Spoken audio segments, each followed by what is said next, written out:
नमस्कार, ये रेडियो वर्षा है। वर्षा टाइम्स में आपका स्वागत है। गोपालगंज में महसूस किए गए भूकंप के झटके, एचएमपीवी वायरस को लेकर हेल्थ एडवाइजरी जारी। असहाय व्यक्तियों को ठंड से बचाव हेतु प्रखंड विकास पदाधिकारी ने दिया कंबल।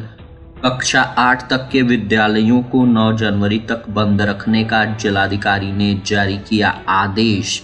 और शीतलहर में अलाव की पर्याप्त व्यवस्था नहीं होने से बढ़ी परेशानी।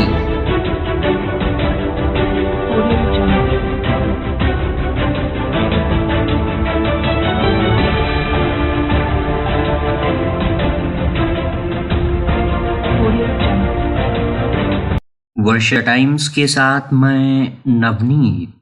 अब वर्षा टाइम्स विस्तार से। मंगलवार की सुबह करीब 6:37 पर गोपालगंज जिले में भूकंप के झटके महसूस किए गए। बताते चले कि लोग बदहवास घरों से निकल पड़े। जब तक कुछ सोच पाते तब तक सब कुछ समान हो गया था। सुबह करीब 6:37 पर धरती पहले हल्के और फिर तेज झटकों से हिलने लगी थी। नींद में सो रहे लोग अचानक जग गए और जान बचाने के लिए घरों से बाहर भागने लगे। हालांकि इस झटके में जान माल की कोई भी क्षति नहीं हुई, लेकिन लोगों के दिलों में भूकंप का खौफ स्पष्ट दिखता रहा। लोग एक दूसरे से भूकंप के झटकों की बातें करते रहे। भूकंप के बाद प्रशासन ने लोगों से सतर्क रहने की अपील की है। विशेषज्ञों के अनुसार बड़े झटकों के बाद हल्के झटके आने की संभावना रहती है। लोगों को घरों के बाहर खुले स्थानों पर रहने की सलाह दी गई। भूकंप के ये झटके लगभग 3 सेकंड तक महसूस किए गए। भूकंप का असर नेपाल, भूटान, सिक्किम और उत्तराखंड में भी महसूस किया गया। वहां रह रहे लोगों ने बताया कि झटके काफी तेज थे। ह्यूमन मेटानोमा वायरस को लेकर स्वास्थ्य विभाग के द्वारा एडवाइजरी जारी की गई है। डीएम और सिविल सर्जन के नाम हेल्थ एडवाइजरी जारी कर दिशा निर्देश दिए गए हैं। दवा समेत अन्य तैयारियां रखने का भी निर्देश दिया गया है। स्वास्थ्य विभाग के सचिव संजय कुमार सिंह के लिखे पत्र में ह्यूमन मेटान्यूमो वायरस को एक सामान्य श्वसन तंत्रिका वायरस बताया गया है, जिसके लक्षण कोरोना की ही तरह हैं। पिछले कई दिनों से चीन के कुछ इलाकों में इसके मरीजों की संख्या में बढ़ोतरी हो गई है। चीन इसे मौसमी इन्फ्लुएंजा मान रहा है। अब तक भारत में गंभीर तीव्र श्वसन बीमारी के 714 मामले सामने आए हैं, जिसमें 9 मामले लैब टेस्ट में ह्यूमन मेटान्यूमो वायरस पॉजिटिव पाए गए हैं। स्वास्थ्य सचिव ने निर्देश दिया है कि स्वास्थ्य संस्थाओं में इन्फ्लुएंजा एवं सीवियर एक्यूट रेस्पिरेटरी निमोनिया का सर्विलांस सुनिश्चित किया जाए। कोविड-19 से संबंधित drugs, kits, ventilator, oxygen mask इत्यादि की उपलब्धता सुनिश्चित करें। सभी हेल्थ वर्करों को भी प्रशिक्षण दिया जाए। इन्फेक्शन कंट्रोल प्रैक्टिस और मॉनिटरिंग की जाए। स्वास्थ्य विभाग के द्वारा जारी एडवाइजरी के अनुसार ह्यूमन मेटान्यूमो वायरस का सबसे आम लक्षणों में खांसी, बुखार, नाक बंद होना, गले में खराशें, सांस लेने में तकलीफ तथा गंभीर मामलों में ब्रोंकाइटिस और निमोनिया है। ह्यूमन मेटान्यूमो वायरस एक व्यक्ति से दूसरे व्यक्ति में खांसने या छींकने से फैलता है। संक्रमित व्यक्ति को छूने, संक्रमित वस्तुओं के मुंह, आंख या नाक का संपर्क होने से फैल सकता है। कोरोना में जिस तरह से बचाव के उपाय अपनाए जाते थे, इसमें भी उसी तरह के उपायों को इन स्थिति में अपनाना होगा। बरौली थाना क्षेत्र की पुलिस ने गुप्त सूचना के आधार पर कार्रवाई कर 3 साइबर अपराधियों को गिरफ्तार कर लिया है। सदर एसडीपीओ 2 अभय रंजन ने इसकी जानकारी दी। उन्होंने प्रेस विज्ञप्ति जारी कर इस गिरफ्तारी की पुष्टि की और बताया कि पुलिस को गुप्त सूचना मिली थी, जिसके आधार पर टीम बनाकर पुलिस ने बरौली थाने के नवादा रेलवे लाइन के पास से सगीर आलम पिता अमानुल्लाह अंसारी, साकिन गुलाम हुसैन टोला, बुलेट कुमार पिता लक्ष्मणी साहनी, साकिन फुलवरिया नौरंगा, राजन कुमार पिता साहू शाह, साकिन सिधवलिया, थाना मोहम्मदपुर, वर्तमान पता गुलाम हुसैन टोला, सभी थाना मांझागढ़, जिला गोपालगंज को गिरफ्तार किया गया है। पुलिस ने इन साइबर अपराधियों के पास से 8 ATM card, 4 SIM card, 3 mobile phone बरामद किया है। पूछताछ के क्रम में गिरफ्तार अभियुक्तों द्वारा साइबर अपराध में शामिल होने की बात कबूली गई है। इसके बाद पुलिस ने इन्हें न्यायिक हिरासत में भेज दिया है।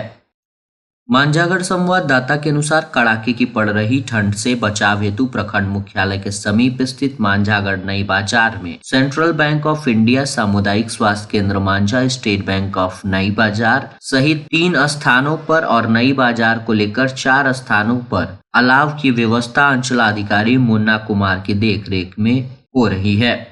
मांझागढ़ संवाददाता सुधीर श्रीवास्तव के अनुसार कड़ाके की पड़ रही ठंड से बचाव हेतु सरकार के असहाय व्यक्तियों के लिए कंबल की व्यवस्था प्रखंड कार्यालय में की गई है। मंगलवार को प्रखंड कार्यालय में पहुंचे एक असहाय व्यक्ति पिठौरी गांव के प्रहलाद भगत को प्रखंड विकास पदाधिकारी विनीत कुमार ने कंबल दिया, जिससे असहाय व्यक्ति ने कंबल ओढ़कर कड़ाके की पड़ रही ठंड से राहत पाते हुए प्रसन्नता जाहिर की। इसकी जानकारी देते हुए प्रखंड नाजिर अमरनाथ सिंह ने बताया कि मांझागढ़ प्रखंड को 60 कंबल असहाय व्यक्तियों के लिए उपलब्ध कराया गया है, जिसमें 3 असहाय व्यक्तियों को कंबल अब तक वितरित किया जा चुका है और 57 असहाय व्यक्तियों को चिन्हित कर कंबल जल्द ही वितरित कर दिया जाएगा।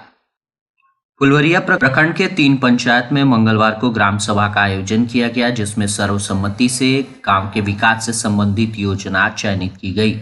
पथुआ बाजार स्थित पंचायत भवन परिसर में मुखिया मीरा कुमारी की अध्यक्षता में आयोजित ग्राम सभा में क्षेत्र के विभिन्न गांवों में अस्तित्व विहीन हो चुके कुओं का जीर्णोद्धार कार्य, उत्क्रमित मध्य विद्यालय भवन के 4 दीवारी निर्माण कार्य, नाला निर्माण कार्य आदि पर चर्चा हुई। जिले में अत्यधिक ठंड के कारण बच्चों के स्वास्थ्य और जीवन पर प्रतिकूल प्रभाव पड़ने की संभावना को देखते हुए जिला पदाधिकारी सह जिला दंडाधिकारी प्रशांत कुमार CH ने भारतीय नागरिक सुरक्षा संहिता 2023 की धारा 163 के तहत गोपालगंज जिले के सभी निजी एवं सरकारी विद्यालयों, प्री स्कूल, आंगनबाड़ी केंद्र सहित में वर्ग 8 तक की शैक्षणिक गतिविधियों पर दिनांक 9 जनवरी 2025 तक प्रतिबंध लगा दिया है। मंगलवार को 9 जनवरी तक सभी तरह के शैक्षणिक संस्थानों में वर्ग 8 तक की कक्षाओं की गतिविधियां बंद रहेंगी। कक्षा 8 से ऊपर की कक्षाओं की शैक्षणिक गतिविधियां 10 बजे से अपराह्न 3:30 बजे के बीच संचालित की जाएंगी। बैकुंठपुर प्रखंड क्षेत्र में शीतलहर का प्रकोप मंगलवार को भी जारी रहा। शीतलहर से निपटने के लिए पर्याप्त मात्रा में अलाव की व्यवस्था प्रशासनिक स्तर पर नहीं की गई है। जिला पदाधिकारी प्रशांत कुमार CH ने सभी अंचल पदाधिकारियों को सार्वजनिक स्थलों पर शीतलहर से निपटने के लिए अलाव की व्यवस्था कराने का निर्देश दिया था, लेकिन बैकुंठपुर प्रखंड क्षेत्र के महज 3 स्थानों पर ही अलाव की व्यवस्था की गई है। अपने कार्यों के निष्पादन को लेकर प्रखंड कार्यालय, अंचल कार्यालय, DPO ऑफिस, बिजली विभाग, मनरेगा कार्यालय, प्रखंड पंचायती राज कार्यालय आदि जगहों पर आने वाले लोग ठंड से ठिठुरन में पड़े हैं। प्रशासन के स्तर पर सामुदायिक स्वास्थ्य केंद्र, ब्लॉक मोड़ आदि जगहों पर अलाव की व्यवस्था करनी अनिवार्य होनी चाहिए। और अंत में सुर्खियां एक बार फिर। गोपालगंज में महसूस किए गए भूकंप के झटके, HMPV वायरस को लेकर हेल्थ एडवाइजरी जारी। असहाय व्यक्तियों को ठंड से बचाने हेतु प्रखंड विकास पदाधिकारी ने दिया कंबल। कक्षा 8 तक के विद्यालयों को 9 जनवरी तक बंद रखने का जिलाधिकारी ने जारी किया आदेश। और शीतलहर में अलाव की पर्याप्त व्यवस्था नहीं होने से बढ़ रही परेशानी।